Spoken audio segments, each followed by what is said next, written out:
Hello and good afternoon, everyone. On behalf of the New Jersey Department of Environmental Protection, the Board of Public Utilities, and the Economic Development Authority, thank you for taking your time out of your busy schedules to attend the kickoff webinar for New Jersey's next Regional Greenhouse Gas Initiative Strategic Funding Plan. My name is Helene Barr, and I have the pleasure of being your moderator for the next hour and a half. To give you a bit of background on myself, I am the Assistant Director of Climate Change, Clean Energy, and Sustainability here at the New Jersey Department of Environmental Protection.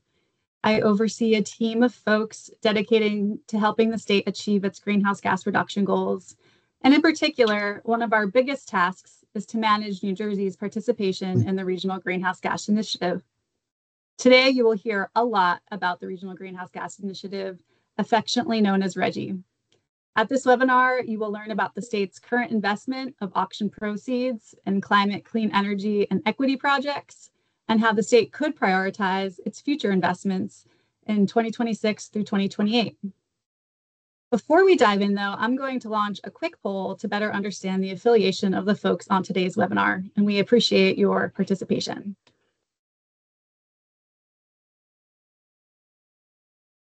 Give folks a moment to respond.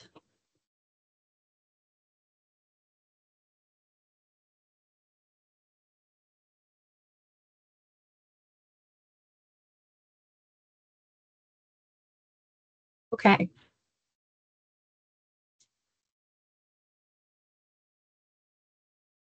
Thank you for everybody that's responding to the poll. Next slide, please. All right, so I'm going to go over a few housekeeping items. This meeting is being recorded. By attending this meeting, you consent to being recorded. A recording of this webinar will be made available on our website, and we will share a link to the webinar after the event is complete.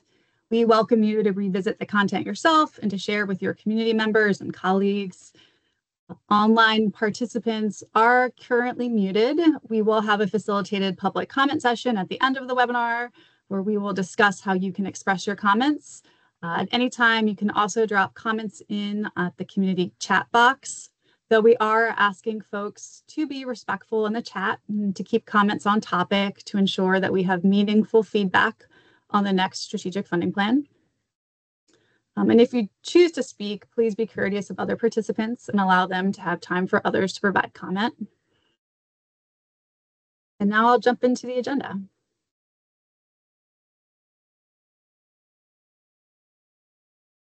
So first up, you're going to hear from Paul Baldoff, who is the Assistant Commissioner of Air, Energy, and Materials Sustainability from the New Jersey Department of Environmental Protection, and he's going to give us a brief introductory welcome. Next, you'll hear from Anthony Bevacqua, the Bureau Chief of Climate Change and Clean Energy at the department, and he's going to provide an overview of the Regional Greenhouse Gas Initiative and New Jersey's process for developing the next strategic funding plan. Following this, you're going to hear from representatives from the DEP, the Economic Development Authority, and the Board of Public Utilities, who will discuss the potential RGGI funding initiatives for 2026 through 2028. For each initiative, they will go over the sources of the greenhouse gas emissions, the current policy landscape for that initiative, and we'll discuss in detail the projects and programs that each agency could fund.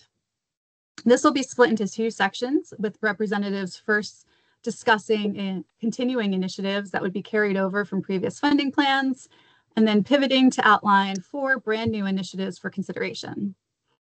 Finally, we'll end with an opportunity for attendees to voice their comments about the proposed initiatives. These comments will be utilized in developing our final strategic funding plan, which is slated to be released later this fall. And with that, I'm going to hand it off to Assistant Commissioner Baldoff. Thank you, Helene, and thank you all for joining us today. It's my honor to welcome you as we embark on developing the 3rd RGGI Strategic Funding Plan. It's hard to believe we're on our 3rd one already. Your presence here signifies a shared commitment to addressing one of the most pressing challenges of our time, climate change. As we gather, we recognize that our work unfolds in the context of significant changes in the federal administration. These changes bring both challenges and opportunities for climate action. Regardless of political shifts at the federal level, New Jersey's commitment to clean energy, buildings, vehicles, and environmental stewardship and building our green economy remain unwavering. Our continued work and participation in the RGGI program is foundational to our commitment. Since rejoining RGGI in 2020, New Jersey has released 2 strategic funding plans, which outline how the state will equitably invest its auction proceeds in climate and clean energy projects across the state. The first plan largely focused on investments in the transportation space, dedicating approximately 75% of funding to jumpstart the electric vehicle transition. Innovative incentive programs were established, including the DEP's e-mobility program and EDA's NJ-ZIP and Green Bank programs. The second strategic funding plan introduced a new initiative focused on healthy homes and buildings, seeking to pilot how our lived environment, our homes and places of work, can transition to healthier and low carbon alternatives. EDA launched the New Jersey Cool program, which focuses on incentivizing clean heating equipment coupled with energy efficiency. Each iteration of New Jersey's plan is not merely a continuation, but an evolution, incorporating the lessons learned, successes achieved, and areas identified for improvement. The scoping document and the initiatives discussed today not only refine the initiatives presented in the 2 previous plans, but also propose 4 new initiatives that seek to broaden the state's investment in a cleaner, healthier, and more equitable future. These initiatives include expanding funding for clean in-state energy generation, transmission and storage, developing programs to invigorate clean manufacturing and industry in the state, and to build a supply chain and workforce to support clean energy priorities. Once again, appreciate everyone taking their time today, and I will pass it on to Anthony Bevacqua.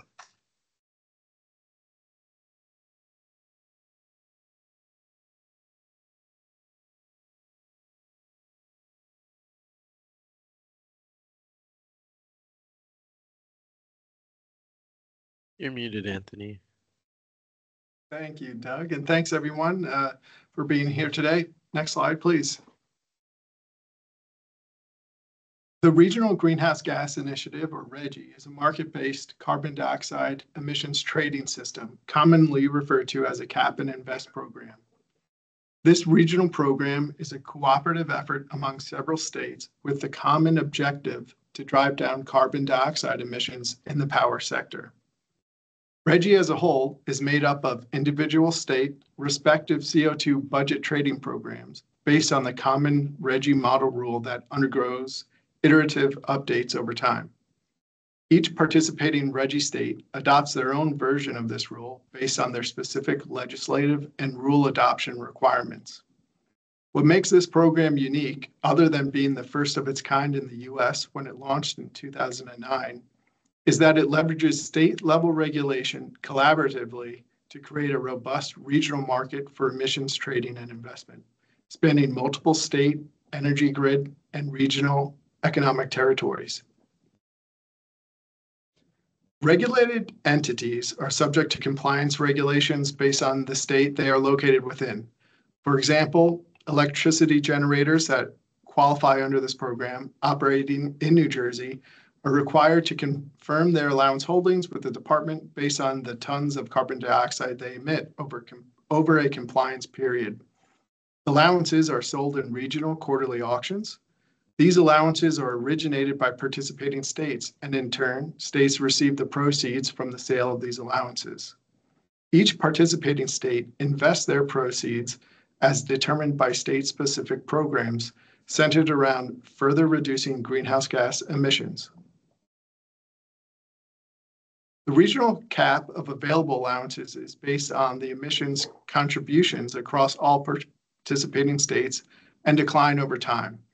This decline, along with market mechanisms, supply and demand, and other market drivers, send price signals to generators in the energy market with the objective of reducing fossil generation over time. In turn, states invest the proceeds from allowance sales into programs and initiatives that further reduce greenhouse gas emissions while benefiting stakeholders and communities.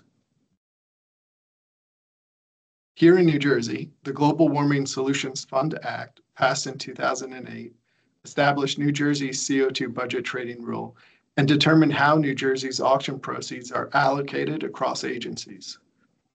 These agencies and their respective funding lanes include 60% of proceeds to the New Jersey Economic Development Authority, or EDA, focusing on commercial, institutional, and industrial entities, 20% to the New Jersey Board of Public Utilities, BPU, targeting energy cost savings, and 20% to the Department of Environmental Protection, DEP, split evenly between programs that fund local government and forest and tidal marsh stewardship and restoration. In short, the strategic funding plan bridges the gap between agencies receiving RGGI proceeds and the establishment of strategic funding initiatives and subsequent on-the-ground programs that optimize the use of New Jersey's RGGI monies. The strategic funding plan sets the state's priorities for the investments and is jointly developed by EDA, BPU, and DEP every 3 years. Leveraging interagency coordination and common objectives, the strategic funding plan identifies initiatives that will be funded by RGGI proceeds to support meeting the state's climate mitigation, clean energy, environmental justice, and economic development goals. An initiative is a funding strategy to advance one or more of the objectives identified in the Global Warming Solutions Fund rule. The plan also ranks the importance of each objective for each funding initiative and summarizes the results achieved from previous funding investments. To ensure sufficient stakeholder engagement is conducted, the agencies are required to hold 4 public meetings prior to the release of the plan. As directed by the New Jersey Global Warming Solutions Fund rule and Governor Murphy's Executive Order Number 7, the strategic funding plan objectives include the following: a net reduction in greenhouse gas emissions or net sequestration of carbon, significant reductions in greenhouse gas emissions, reduction of ratepayer impact, and a significant contribution to the achievement of the state's 20 by 2050 Global Warming Solutions Act limit. Reduction in energy use. Be directly responsive to the recommendations submitted by the department to the legislature pursuant to the Global Warming Response Act. Provide co-benefits and be directly responsive to the negative effects of human health and the environment in communities that are disproportionately impacted by the effects of environmental degradation and climate change. Upon New Jersey re-entering the regional program, the initial strategic funding plan for years 2020 through 2022 included the following 4 initiatives: catalyze clean, equitable transportation, promote blue carbon in coastal habitats, enhance forests and urban forests, and create the New Jersey Green Bank. The second iteration of the strategic funding plan was launched in July of 2023 and included the following initiatives: accelerate healthy homes and building decarbonization, catalyze clean, equitable transportation, promote blue carbon in coastal habitats, and strengthen New Jersey's forests.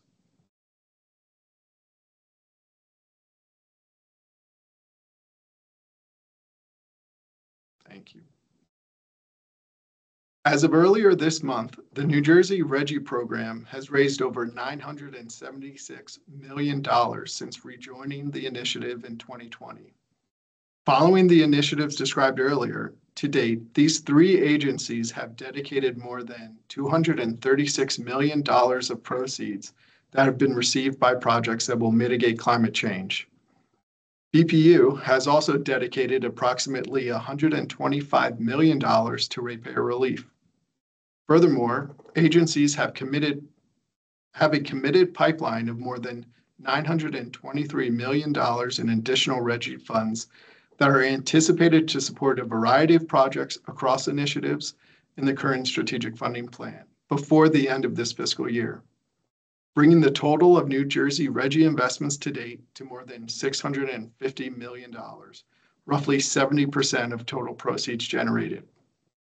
This has resulted in 398 funded projects, 912 electric vehicles incentivized, 24,000 trees planted, 56 acres of restored forest, and 155 acres of restored wetlands, with a bottom line of over 742,000 metric tons of CO2 equivalent avoided. This data, along with other supporting information, is made available on our RGGI website and climate investment dashboard, linked in this presentation.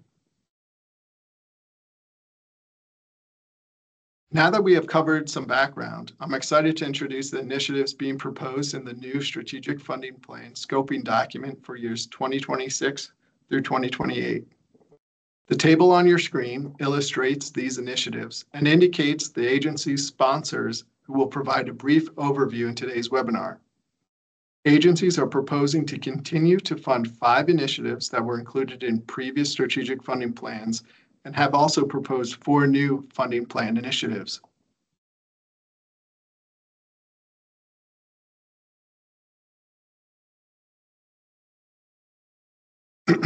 Continued initiatives include catalyze clean, equitable transportation, accelerate healthy homes and building decarbonization, promote blue carbon and tidal wetlands, strengthen New Jersey's forests, and sustain and grow the New Jersey Green Bank. New initiatives are supplement ratepayer relief, expand clean energy generation, transmission, storage, and grid resilience, mobilize clean manufacturing and industry, and finally, enhance the clean energy supply chain, workforce, and technology development. With that, allow me to introduce Robin Heston Murphy, the Chief of DEP's Bureau of Mobile Sources, who will further discuss how we can continue to utilize the RGGI program in New Jersey to catalyze clean, equitable transportation and strengthen New Jersey's forests. Thank you. Robin, the floor is yours. Thank you, Anthony. Good afternoon, everyone. Initiative 1 is to catalyze clean, equitable transportation. And this initiative will continue the work started in the prior 2 strategic funding plans by accelerating transportation electrification with a focus on overburdened communities and expanding electric vehicle adoption. Next slide. According to DEP's statewide greenhouse gas emissions inventory, the transportation sector continues to be New Jersey's #1 source of greenhouse gas emissions. Transportation is responsible for 36% of the state's net total greenhouse gas emissions. Because of this, New Jersey's approach to transportation decarbonization has been a statewide holistic approach between DEP, EDA, and BPU. Next slide. DEP, EDA, and BPU already have many programs in place to incentivize clean and equitable transportation. That these programs utilize both RGGI and non-RGGI funding. DEP has programs to incentivize the purchase of electric, medium, and heavy-duty vehicles and chargers, and incentives to establish electric shared mobility and community mobility programs. The EDA's New Jersey Zero Emissions Incentive Program, also known as NJZIP, and the New Jersey Zero Emission Vehicle Financing Incentives, known as NJZEV, assist businesses in purchasing and financing medium and heavy-duty electric vehicles. And then the BPU's programs provide incentives for the purchase of electric vehicles and chargers, as well as utility EV charging and make-ready programs. Next slide. We're asking for your feedback on the projects and programs that we would like to continue or expand, as well as some new programs designed to accelerate transportation electrification.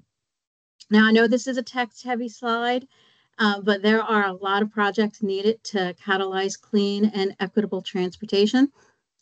So DEP is proposing to continue funding 3 projects and programs. The first will continue to provide funding to the Work Clean program, which provides grants to electrify vehicles that are either owned by local governments or that provide services to residents. This includes garbage trucks, school buses, and municipal fleets. Second, we will continue to fund charging hubs to serve residents in multi-unit dwellings through the It Pays to Plug In program. And third, we will continue to support the development of electric vehicle ride sharing or ride hailing programs through our e-mobility program.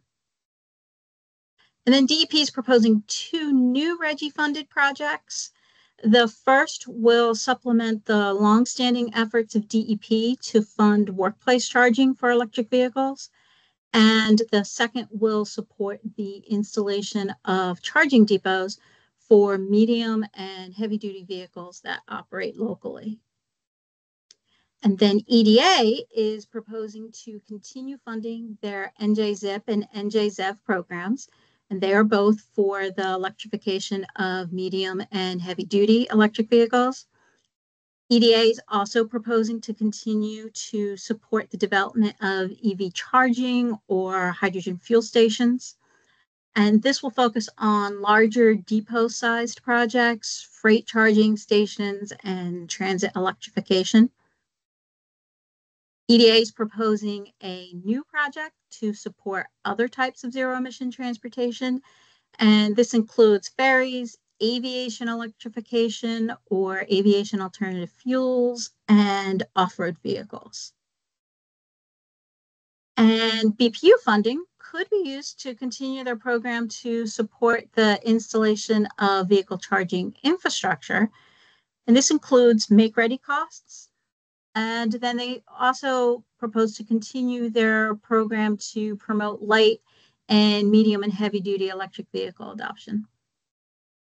BPU's 2 new projects that are being proposed are for funding that could be dedicated to supporting managed charging programs and other capacity limiting measures that provide rate relief to customers. And then the second one could promote electric microtransit and community mobility, public serving vehicles, and the related infrastructure. Next slide.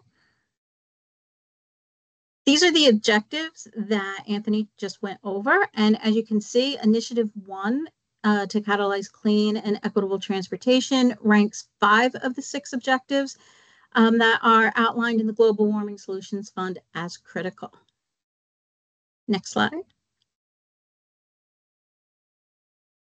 I'm going to jump over to Initiative 4, which is to strengthen New Jersey's forests.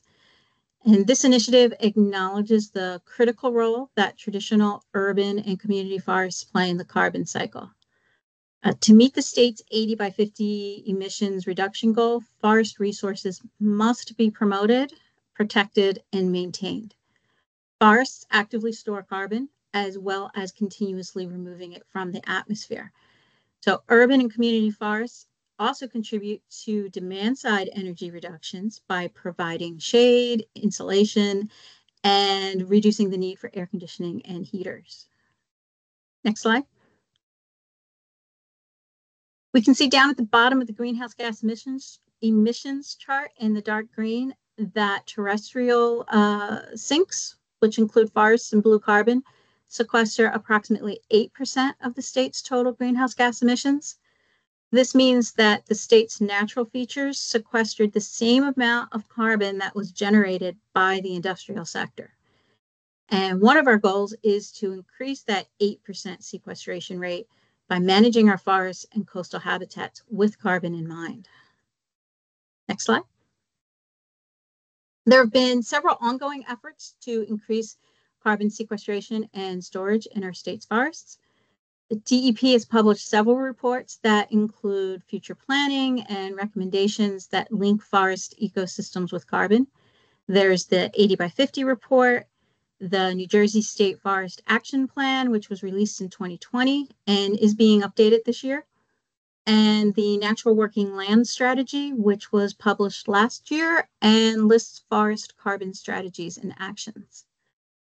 And the DEP has been providing funding through the Natural Climate Solutions Grant Program to implement forestry projects that increase and protect carbon sequestration.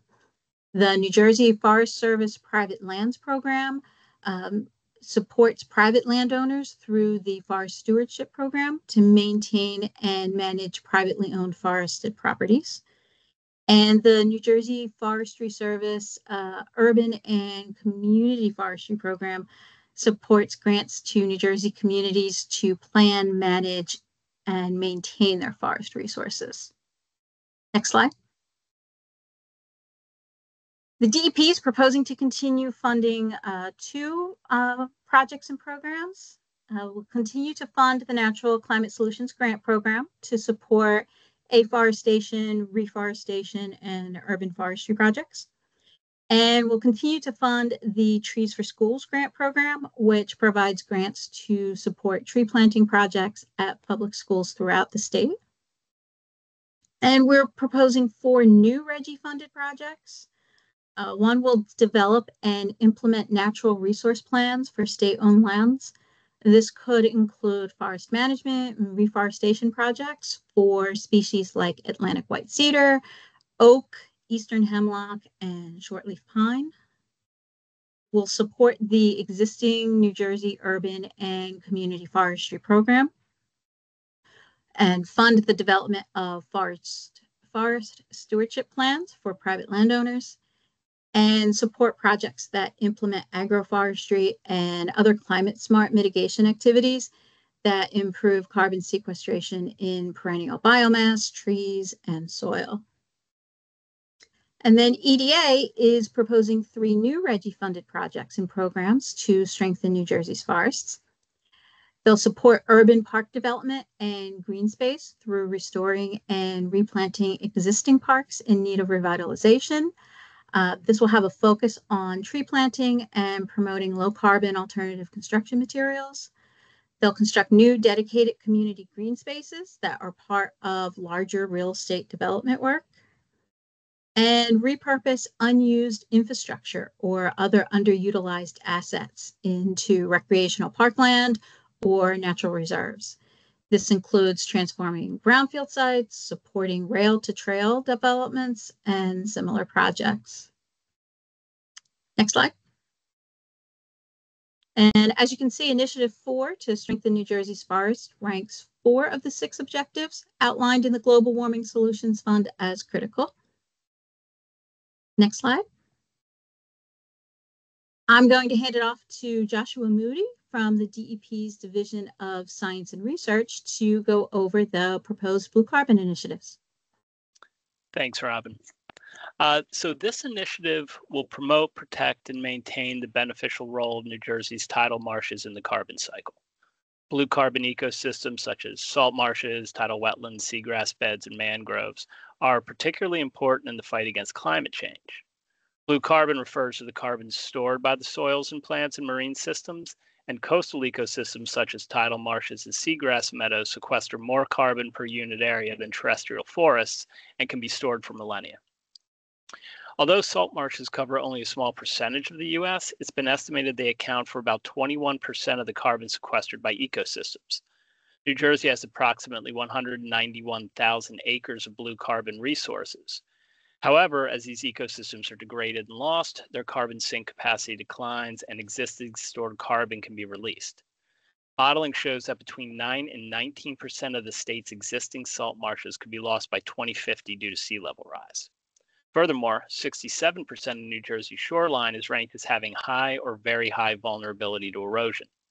As soil erodes in these systems, the carbon stored in the sediments can be exposed to oxygen and released back to the atmosphere as carbon dioxide. So to meet the state's 2050 goal of 80% reduction in greenhouse gases below 2006 levels, these valuable natural features must be restored and protected. Next slide.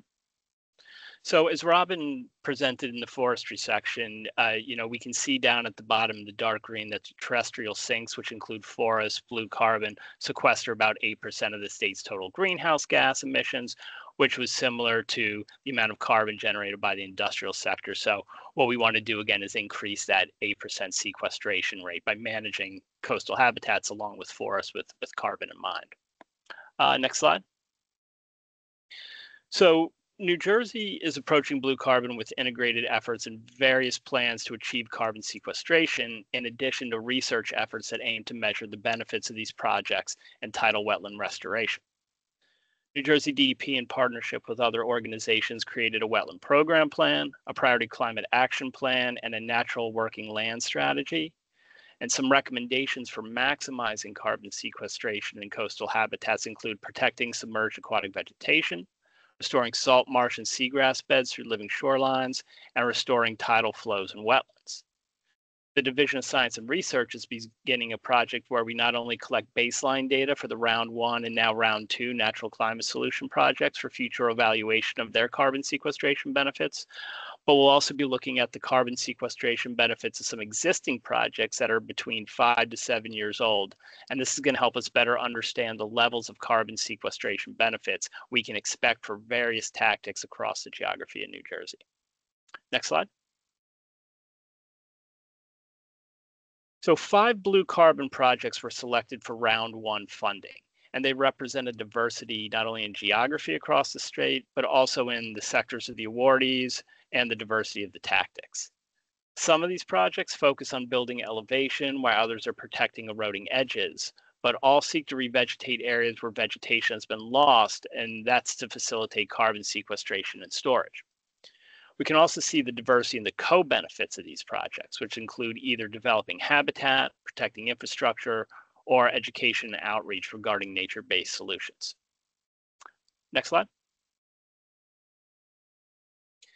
So eligible projects include those that aim to restore salt marshes and seagrass beds that involve either 1, revegetation, 2, installing living shorelines to reduce erosion and protect habitat or infrastructure, and 3, tidal reconnection to raise salinities and reduce methane and CO2 production in areas cut off from tides. Additionally, new eligible projects also include those that intend to restore salt marsh habitats in areas where buyouts have occurred, or by encouraging coastal habitat conservation in areas where sequestration potential is high. These can include providing tax incentives for land protection, providing carbon credits, developing cost share programs, or implementing conservation easements. Next slide. So the agencies have ranked 3 objectives as critical for Initiative 3: a net reduction in greenhouse gas emissions or a net sequestration of carbon, be directly responsive to the recommendations submitted by the department to the legislature pursuant to the Global Warming Response Act, and to provide co-benefits. Next slide. Okay, with that, I'm going to turn it over to Sean for Initiative 2. Great, thank you, Josh. And great to be with you all this afternoon. Representing the Economic Development Authority on our clean energy team, we're very excited to get community and public feedback on the proposed initiatives in the strategic funding plan. We continually look to get feedback from our stakeholders through RFI processes, community events, and business roundtable meetings. And we welcome the feedback as we look to grow new programs to support with RGGI funding, and I've worked to incorporate that with existing programs that we're doing with current funding plans. Initiative 2 continues an initiative that was in the previous funding plan to accelerate healthy homes and building decarbonization. Next slide. So the building sector in New Jersey accounts for about 1/4 of the state's overall greenhouse gas emissions.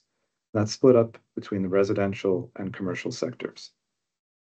The overwhelming majority of these building emissions from the building sector are due to fossil fuel combustion to heat our interior spaces inside buildings and hot water used inside the buildings. Decarbonizing our buildings involves transitioning to cleaner technologies that do not have both the greenhouse gas emission pollutants in their use, as well as other co-pollutants that are impactful to public health and inside our buildings and air quality outside as well. In order to achieve the state's goal of reducing our overall greenhouse gas emissions 80% by 2050, it'll be critical that we continue to tackle the building sector in New Jersey and significantly reduce these over time to minimize their impact to the environment. Next slide. As mentioned before, this is a continuing initiative that was in the prior funding plan. And the authority was proud to launch the NJ Cool program under the current RGGI Strategic Funding Plan that has worked to support buildings that are looking at alternatives for heating and cooling systems. These include electrifying and using other clean technologies for heating loads as opposed to using fossil fuels, as well as looking at refrigerants in our cooling systems that also have significant global warming impact to the environment. It's important that we couple these technology transitions with overall efficiency measures to reduce the entire energy demand from our buildings, as well as work to support on-site renewable generation, such as rooftop solar panels. We have allocated an initial $15 million to this program and are expecting to soon pull down $15 million in reserve funds as we see continued demand and projects getting approved and submitted on a regular basis. We've already seen some projects be completed under this program and are excited to possibly continue funding into the next strategic funding plan, as well as look at other alternatives to support building decarbonization in the state.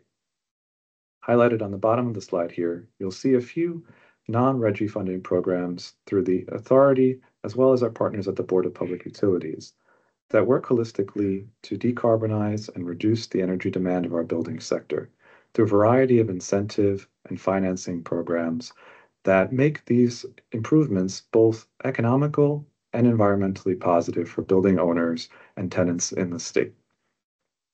Next slide, please. So here in this strategic funding plan that we're reviewing today, we're looking for a mix of existing and new opportunities to fund and put money to work in the building decarbonization space. NJEDA funding could be dedicated to a few different projects and programs. One, as mentioned prior, is to continue to support the NJ Cool program and allow it to work to support institutional, commercial, and industrial buildings in the state as they transition to cleaner technologies. In addition, we are considering supporting multifamily buildings in the state, especially those that may not be covered by other state programs, such as corporate or cooperatively owned buildings, senior housing, and public housing. In addition to decarbonizing existing buildings, we are considering other ways to encourage the development of zero-energy new construction buildings rather than continue with business as usual older technologies that may be more damaging to the environment. BPU is considering funding the following projects and programs, all of which would be new under this program.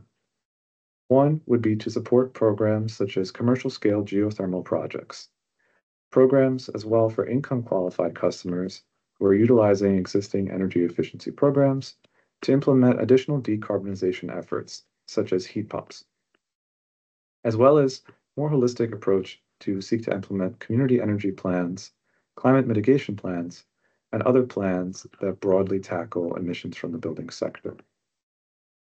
Second, BPU has considered achieving energy efficiency through other programs that can implement these plans, and particularly focusing on urban heat islands and those aimed at encouraging energy efficiency and decarbonization measures for income-qualified customers in the state.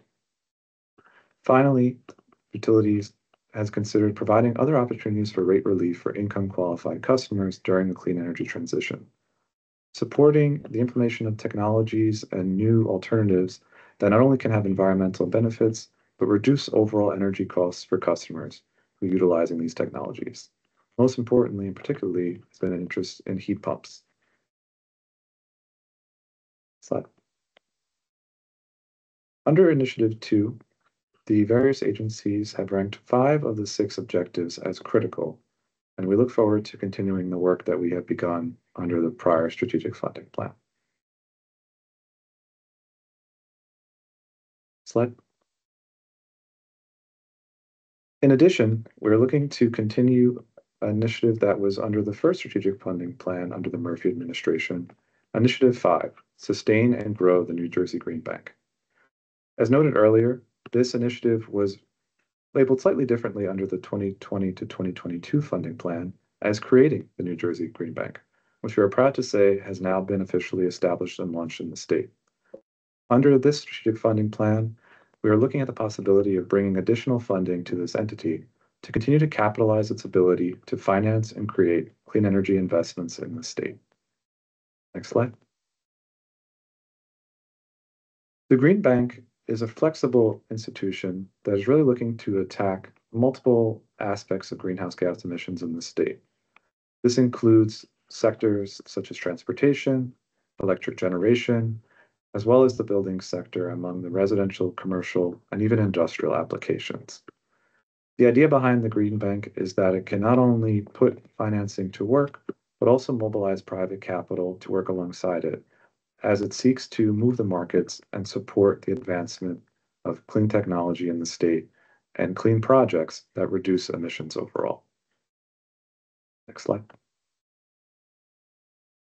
As mentioned, the New Jersey Green Bank was officially created in April of 2024 and is formally a subsidiary of the New Jersey Economic Development Authority. It has been seeded with $100 million in RGGI funding across 2 funding plans, and it also has additional state funding that is ready to deploy amongst projects in the state. The Green Bank currently has an opportunity open under its first official product offering, which is the New Jersey Green Bank State Debt Product. Through this product, loans are available for $1 million to $20 million for projects that include renewable energy generation, battery storage, building retrofits, net zero new buildings, as well as zero emission vehicles and related infrastructure. That debt product is currently open as we speak, and the Green Bank team welcomes expressions of interest and applications to those who are seeking financing. Next slide. Under this strategic funding plan, under Initiative 5, Sustain and Grow the New Jersey Green Bank, additional RGGI dollars could be dedicated to projects and programs that support and align with the mission of the Green Bank. These include clean energy generation and storage, which consists of solar, wind, electric batteries technology, building decarbonization and resiliency, which may include the installation of geothermal heating and cooling systems, building retrofits, and again, supporting new net zero building construction. Rounding out these 2 is additional funding for zero emission transportation causes, which may include on-road and non-road vehicle electrification, as well as charger installation. As you can see, these are areas of technology and clean energy work that are supported through a mix of other grant and incentive programs. The Green Bank is intended to complement that work, as well as providing higher scale financing that can get these projects to completion, and as well as bring alongside private capital from the market to grow the clean energy economy in the state. In particular, the Green Bank has a focus on supporting projects that improve the energy outcomes and have additional environmental and economic benefits for the state's overburdened and environmental justice communities. And it is an important part of its focus as it continues to scale and advance and launch new products to work in the state. Next slide. As you can see on this slide, Initiative 5, Sustain and Grow the New Jersey Green Bank, has marked 4 objectives as critical in the 26 to 28 RGGI Strategic Funding Plan. I'm now happy to turn the floor over to my colleague, John Gordon, who works at the New Jersey Board of Public Utilities. He'll speak on the next initiative. Hi, good afternoon, everyone. Thanks, Sean, and thanks everyone that's joined us today and talk about this very unique opportunity of getting funding out to take on one of our largest challenges. So we're going to jump into this Initiative 6, Supplement Ratepayer Relief. My name is John Gordon. I'm the Deputy Director of Clean Energy Equity at the New Jersey Board of Public Utilities. Next slide. So the Initiative 6 is Supplement Ratepayer Relief. To put it shortly, the BPU's funding could be dedicated to ratepayer relief programs such as direct bill assistance and enhanced award levels under the Universal Service Fund, utility assistance program administered by the Department of Community Affairs that applies monthly credits to low and moderate income households. There's a lot of opportunity to expand some of the programs that we have, especially changes in federal funding and more and more need. So we recognize that, and we're looking forward to addressing that. So the net reduction in greenhouse gas emissions The provide co-benefit, we designate that as critical, as that allows us to really look at the fact of how this is impacting people outside of just the other goals that we have. Mostly, just reducing energy burden and in providing that direct relief.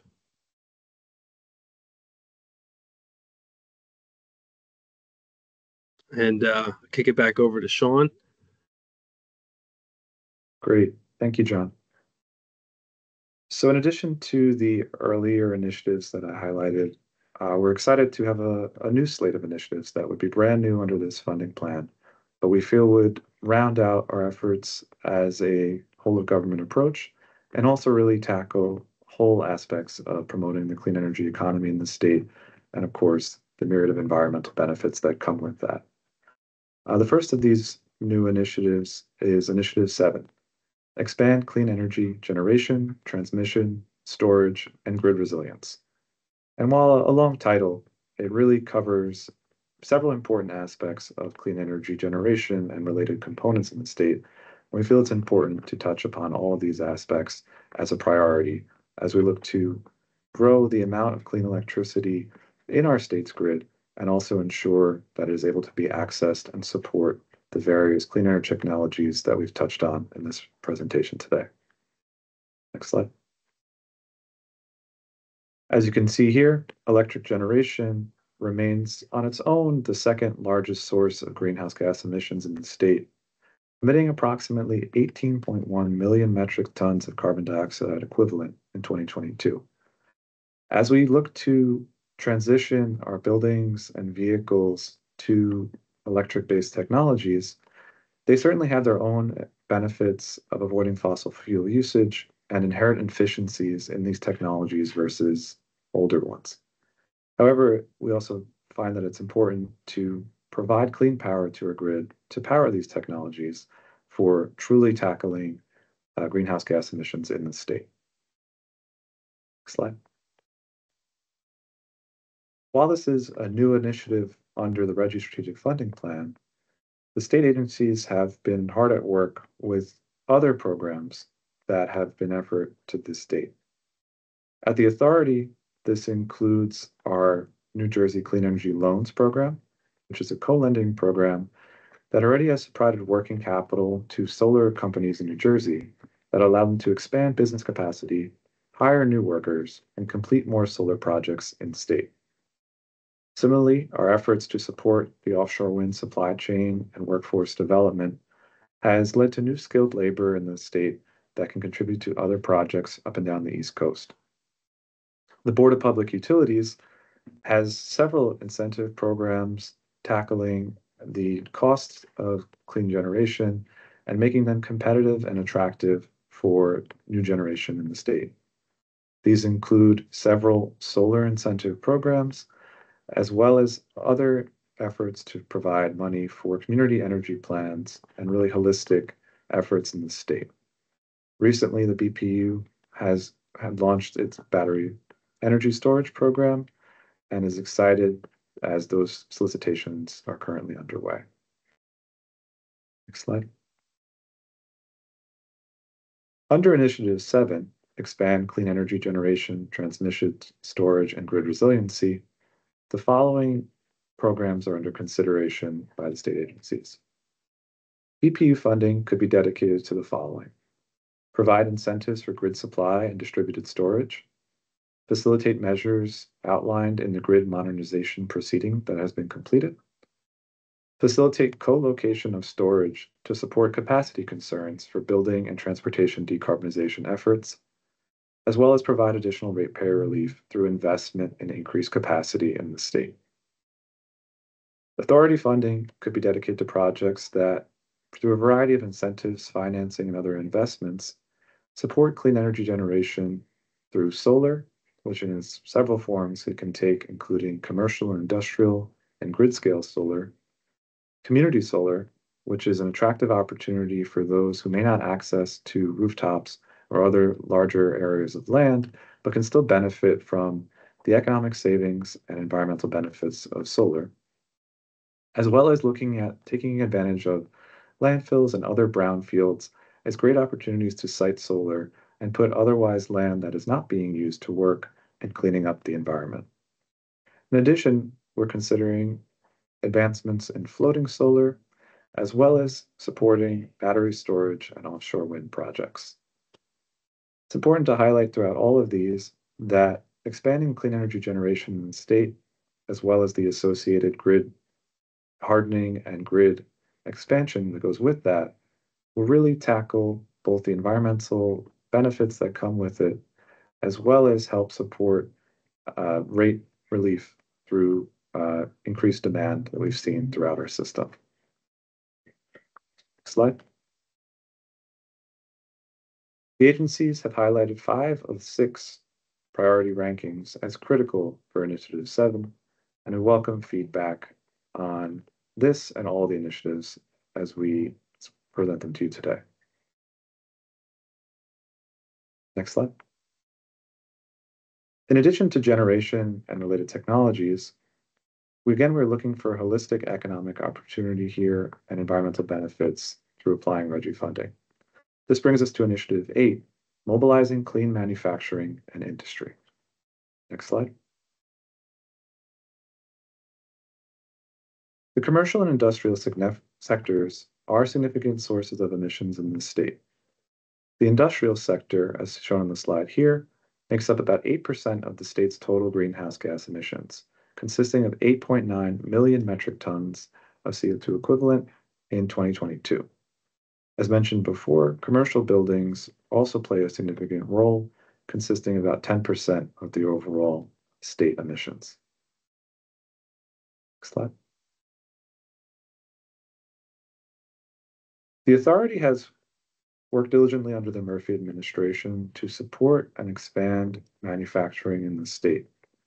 We've had great success with our New Jersey Manufacturing Voucher Program that provides in-state manufacturers a grant via reimbursement to access equipment to expand, as well as become more efficient, productive, and profitable.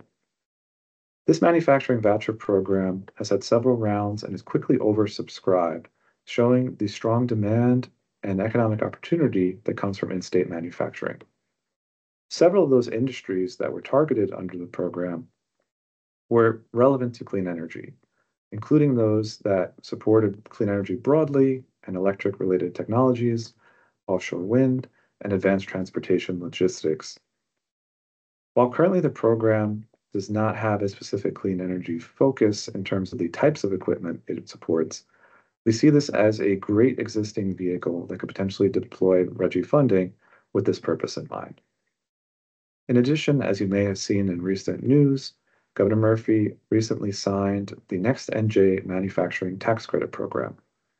This program supports clean energy-related companies by incentivizing manufacturing investment and job creation in the state. And out of the $500 million total allocated to this program, there is a 2-year set-aside, including $100 million exclusively for clean energy-related companies during that time period. As you can see, manufacturing is not only supporting clean energy-related companies and technologies, but also can provide all manufacturers a better way to use cleaner and safer equipment as they work to promote in manufacturing in the state. Next slide. Specifically, the authority under this initiative is considering providing incentives, financing, and other funding investments that projects that can decarbonize and electrify existing industrial processes and manufacturing equipment in the state. In particular, as I mentioned before, we are considering utilizing our existing manufacturer voucher program to incentivize zero emission and otherwise low emission equipment under the future rounds of this program. Beyond more conventional manufacturing equipment and processing, we also are considering under this initiative incentivizing innovative waste management technology. This includes efforts such as battery recycling, enhanced plastics collection and recycling, food waste diversion, and other related efforts such as composting, and general waste emissions management that is part of the overall manufacturing and industrial sector. Again, we welcome your feedback on this new initiative, and the agencies have ranked one objective critical under this program, focusing explicitly on the net reduction in greenhouse gas emissions or net sequestration of carbon. In this case, for manufacturing, it will be the former. Next slide. Finally, we are rounding out the last of our new initiatives under this program, which is Initiative 9, Enhancing the Clean Energy Supply Chain, Workforce, and Related Technology Development in the state. Next slide.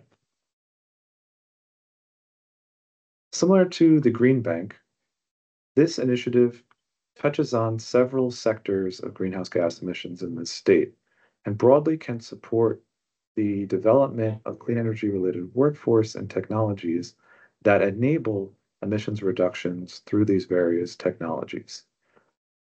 To put it this way, the state needs qualified workers and it needs in-house technology development and capabilities to be able to leverage and deploy clean energy technologies that have the environmental benefits across electric generation, building sector, and transportation.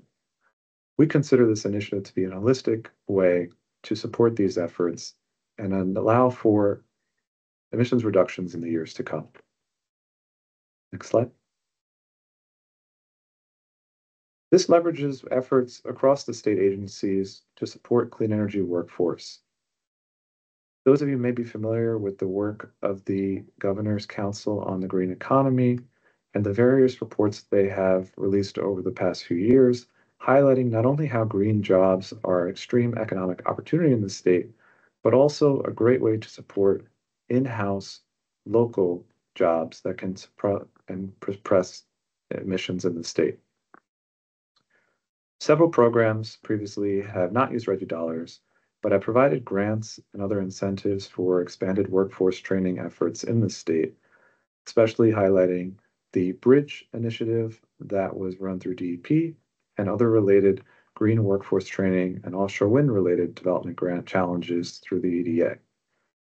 The BPU has rounded out this whole of government approach by its very workforce training programs through its existing energy efficiency and utility run programs.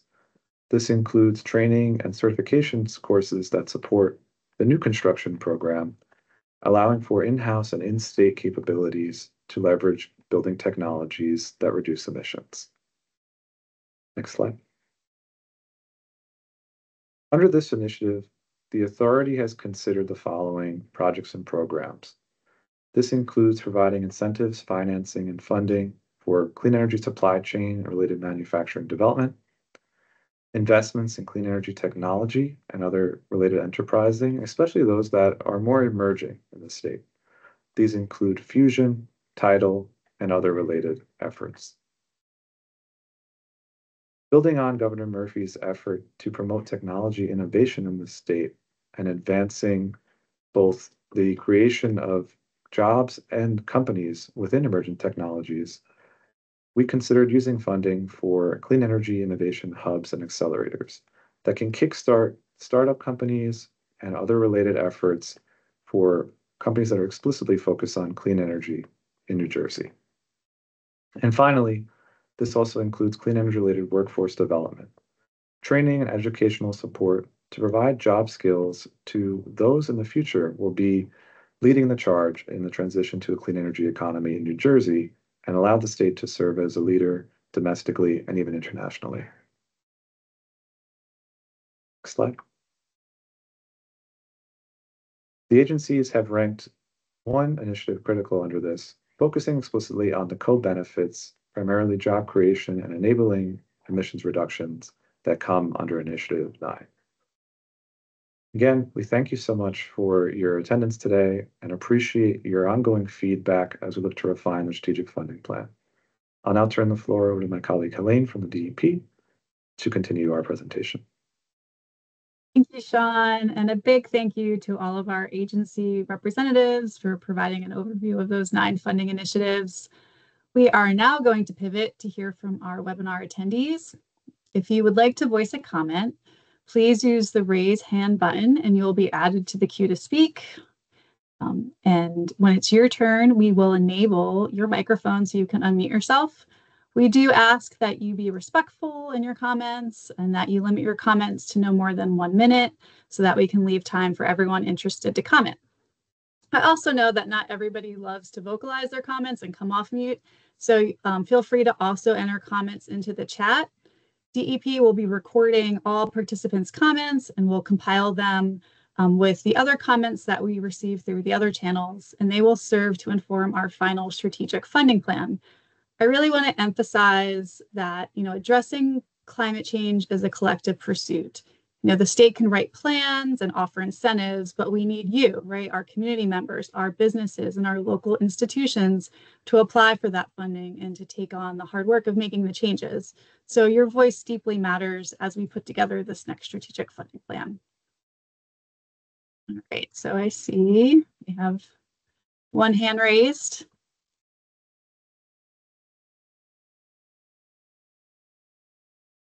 I'm going to need my staff to tell me when they are off mute and able to respond.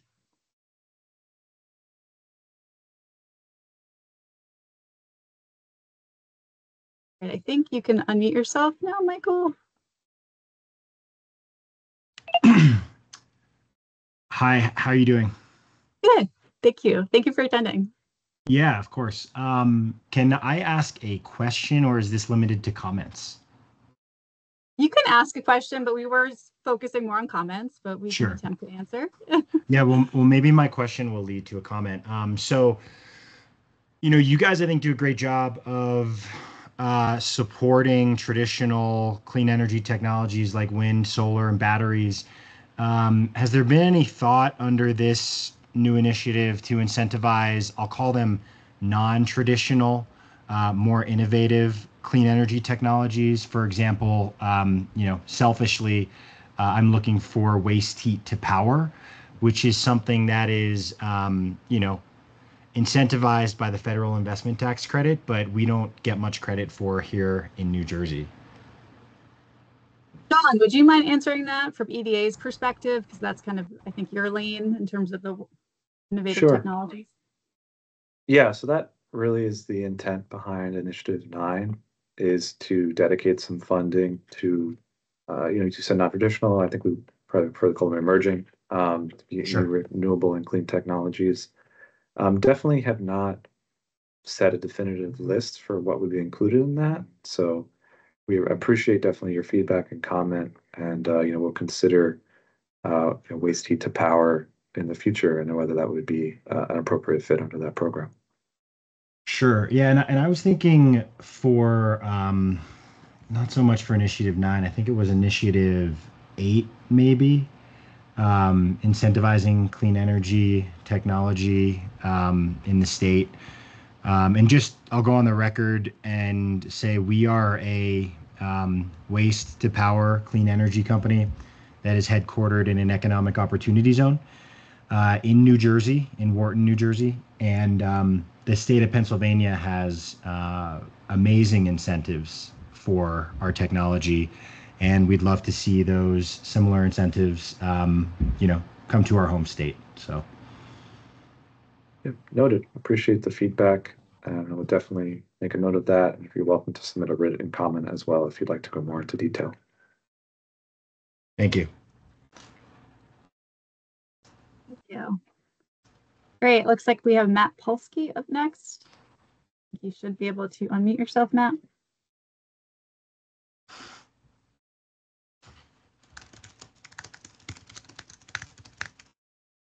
There we go. Hi, Elaine. 1 minute. Okay. I've been watching you guys for decades because I helped start this whole thing way back when, and it's always impressive how you grow and do new things. But I always have a similar comment that's exacerbated now because I'm not aware that you guys are truly shocked and focused by the change at the federal level, that they have gone from being a partner to actually part of the problem. And therefore, you really, really need to be thinking out of the box a lot more than I've ever seen you do over the decades, particularly now, because you're missing things. Now, gradually over the years, you pick up stuff. And particularly today, I've seen a bunch of new things, which is nice. But you are continuing to miss things. And I've tried to tell you this in numerous articles and reports and letters over the years. And I rarely get a response. So I'm not going to be around forever. So I hope that you consider what I just told you. And maybe we can have a better relationship. Thanks for listening. Thanks, Matt. And we do deeply appreciate your comments, and I understand that it's probably frustrating if you feel like you're not being heard. I think we as the state agencies get together and, we really work hard to try to flush out these strategic funding plans and make them responsive to the comments that we're hearing and to make them compatible with New Jersey's future and where we need to go. So we're always, happy to meet and to talk. All right. Let's see, next up, Gustavo, please unmute yourself. Hello, can you hear me? I sure can. Okay, hi, this is Gustavo. I'm speaking from Ironbound Community Corporation, an NGO here in Newark, New Jersey. I appreciate this presentation a lot. My comment was regarding how I want to take a step back and just look at these initiatives with a community-centric perspective. I just wanted to voice here my opinion about how understanding how RGGI is a market-based program. This brings up a lot of questions from our end about how these initiatives that are being pushed are very important for us to support, but at the same time, I want to be careful in also when supporting this. Also, there is a possibility for us to open ourselves to allowing some solutions that will add to the profit making of green solutions.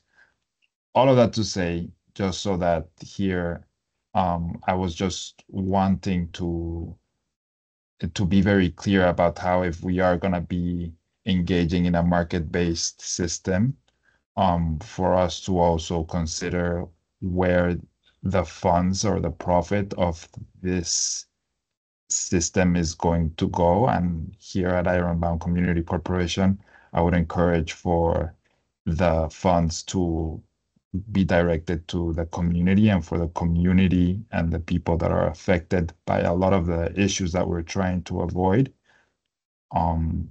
have a say on how and why and how and when the money is used. I hope that I was clear there. It's just a little bit for us. We want to be careful when we're talking about market-based solutions, and I just wanted to highlight that. Thank you. And no, all of the agencies are really intentional when they're putting together these initiatives and thinking about how can, they simultaneously help our, most overburdened communities. I know a lot of the times initial funding rounds are limited to those communities to try to drive the investment there. But I think there's obviously always more work that we as state agencies can do. So thank you for your comment. Feel free to provide it in writing as well. It looks like we have Bill up. Bill, if you want to unmute yourself. Okay, can you hear me? Yes. All right. Regarding the current program, my concern is that the state has continually taken money out of the RGGI funds and used it for general revenue or other sources outside of what you're proposing. So I'm just wondering if there's any way to guarantee that the money stays where it's supposed to be instead of being diverted. Also, the third question you have is how should you measure the success of the projects once they are implemented? Obviously, that's going to change depending on what the project is, but it should be measured by greenhouse gas reductions, not by how much money you've spent or how many grants you've given. Thank you. Thank you. Thank you for those comments. So today, under the Murphy administration, funding has not been taken out and put into the general fund from RGGI. We've, been really privileged to be able to continue to invest in the initiatives that were identified. And, I think it is the hope of the state agencies that, that we won't have to grapple with that. And in terms of the metrics, 100% agree. It's all about reducing emissions at a most cost-effective way for New Jersey and what makes sense for us as a state. So appreciate you underlining that as well. Well, I also think you should set targets. You should start the program with some goals as to how much reduction you want to achieve and how you're going to achieve it. And that would be, a good measure, against what you're expecting to get.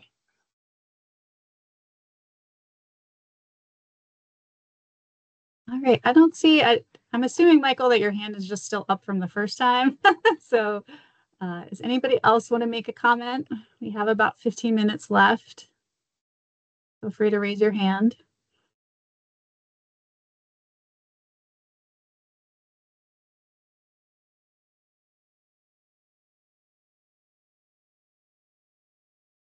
Sure, Matt, we can unmute you again. I'll defer if anybody else wants to say anything because I had my inning. Okay, I'll keep going. Let me just give you a few examples of what you're missing. And ironically, some of these things we started to do many, many years ago, and then we just dumped them for no apparent reason. I'll give you maybe three, and there's more. One is to encourage the state's businesses, and not just the renewable energy ones, to become sustainable and do things like take climate change pledges and seriously move towards zero emissions by 2050. It's been done, and we can do it again. A second is I'm not seeing anything on social science. We're really going to have a serious behavioral change issue, although we don't like to say that. And we're going to have to figure out how to make just about everything we do more convincing, and how to encourage people to do it. And sometimes that's economics, but sometimes it's social measures and institutional factors and cultural factors. And we've got to start getting good at that. And again, it's not a new field, and we could begin to pick up on it more. And thirdly, something I'm more focused on these days is we seem to have given up that we can work with conservatives. I know we all know we're in a culture war, but I have focused the last few years on what can I move the mountain when it comes to conservatives. They're not all anti-climate change, and I've had some success where I'm living in Warren County in overcoming that, and we're starting to do some really interesting things. And if we can do it here, we can do it in some other places. Again, these are examples of out-of-the-box creative things that I think we're going to really have to get into, over the years ahead, because we're really in a bad place right now, and it's going to get worse. Again, you guys are doing wonderful things. I don't want my comments to misconstrue that, but I'm encouraging you to question some of the cultural assumptions that you're making, and have brainstorming sessions both internally and externally. I mean, I know the DEP staff and some of the others. They're wonderful. I worked with them for many years, but they can get caught in these cultural traps just like any other organization. So please, sometimes brainstorm and think, what are we missing? Thanks again. Michael. Yeah, thank you. I figured there was nobody else in the queue, so I'll hop on in. Are you guys, Sean and Helene, available for calls like in the next couple of weeks to just sort of talk through and provide more feedback? I can't speak for Sean, but I don't know, Sean. Yeah, I would say if it's definitely would encourage you to do the written comments through the RGGI comment period, but we're always happy to talk to, at least on the authority level, businesses and other entities in this state who are looking to do work here. And we may have something that is already an existing program that may support you. So yeah, always happy to be in chat. Yeah, thanks, Sean. We I monitor the NJEDA programs pretty closely, and some of them definitely do support, which is great. We just, like I said, trying to build awareness for other clean energy manufacturing companies in the state. So thank you. I see Bill has his hand up. Yeah, happy to chat. Feel free to reach out. Will do. Yeah, same for DEP. So, Bill, do you want to unmute yourself? Yeah, thank you. Just one other comment I wanted to make, which I discussed with Peg Hanna many times, is that you really need to streamline the grant process and make it much quicker. I've been monitoring the school bus grants, and they just, take forever, a year or more to get the money out the door. And, you really need to focus and figure out where the delays are, work with the other agencies, that law department or whoever has to review the grants, and streamline them down so like within 6 months the money is out the door, or at least the commitments are being made. Thank you. Thank you. Helene, Yep. do 1 minute respond to that real quick? Sure, go for it. Yeah, so another really important thing is when we're looking at these types of projects and initiatives and grants, the state's looking at what are the systems. So if like a municipality wants to purchase something, or a school district, they typically have to use a state contract or some sort of cooperative purchasing agreement. So Sustainable Jersey has actually been developing a guidebook that helps you look up products, find out which cooperative purchasing agreements they're on, because that process in itself, before being at the state, I was at the city of Newark and actually worked with DEP to get a number of RGGI grants together, and that was the longest part of trying to figure out which vehicle we're going to get, which contract we're going to use, et cetera, et cetera. And then also we have to realize, especially for the previous portion of RGGI, there was a lot of how do I put it, supply shortages, different things going on now with the tariffs. Like there's not a lot of market stability, that if we had the market stability, everything would have been awesome, flying and everything. But I just want everybody to think about the processes of, if you're a vendor, if you're on the state side, if you're on the municipal side, or whatever situation you're in, what are the 5 steps that you need to take to win one of these grants or utilize one of these incentives, and then have it be delivered within this certain amount of time. Thanks, John. You have great perspective, having been on the outside looking in. And I know, at least speaking for DEP, we are always looking to streamline our process, and we hear you for sure. All right. I don't see any other hands up, so I think we can move on. So I just wanted to highlight there are a few other ways to comment. If maybe you weren't feeling up to it today, we do have our RGGI Engage webpage, where we have a comment form where you can submit some basic information and provide comments. We are also happy to take emails if you have a longer comment at njreggie@dep.nj.gov. And you can also attend one of our upcoming initiative-specific webinars. We will have 3 more webinars focused on different initiatives starting in early July. The next one, slated for September 8th, will be focused on clean transportation and carbon sequestration. So we'll go into a little bit of a deeper dive on what those initiatives could be. The second one, slated for September 9th, will focus on clean manufacturing, clean energy generation, supply chains, and the Green Bank. And the last one, which will take place on September 10th, will be building decarb and ratepayer relief. So these will be continuous opportunities. We also have our comment period is open until about mid-September, so happy to take your comments until then. Next slide.